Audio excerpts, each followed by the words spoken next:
Hello বন্ধুরা, শুভ দুপুর। আজ বৃহস্পতিবার, আর বৃহস্পতিবারে আমাদের নিরামিষ। ছেলের না, তোমরা জানোই ছেলে খায় না নিরামিষ, ও ঠিক খেয়েই নেয় যা হোক কিছু, তাই আমাদের হলো নিরামিষ। আর এই যে মেনু হলো, ভাত বেড়ে নিয়েছি, আচ্ছা গরম গরম ভাত, আর সঙ্গে রয়েছে ওই যে লাল শাক ভাজা। লাল শাক, শাকটা খুব ভালো জানো বন্ধুরা, একদম মজে গেছে শাকটা।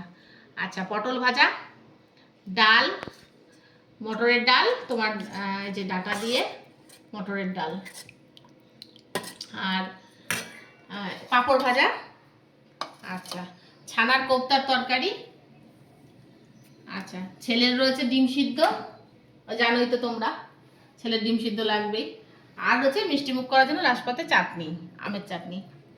তা এই হলো আজকের মেনু আমাদের, একদম ঘরোয়া সিম্পল পরিষ্কার খাওয়া। আর বলছে ভালোই হবে, তাই এই যে একজনকে দিয়ে দিই, এনার আবার দেরি হয়ে যাচ্ছে বন্ধুরা, ডিউটি যাবে, চেঁচামেচি করছে তাড়াতাড়ি করো তাড়াতাড়ি করো। এখন বসে আছে, দিয়েছি, এখন চোখ বন্ধ করে ঘুমিয়ে পড়ছে। এবার এই হলো কথা, তা তোমার সঙ্গে গল্প আর আজকে বেশি করতে পারছি না, দেরি হয়ে গেছে, তাড়াতাড়ি খাওয়া দাওয়াটা করে নিই, ছেলেও বসবে খেতে। তা তোমাদের সঙ্গে দেখা হবে আবার খুব শিগগিরই। ভালো থেকো, সুস্থ থেকো, এবং আমার ভিডিও ভালো লাগলে লাইক শেয়ার সাবস্ক্রাইব করো। টাটা।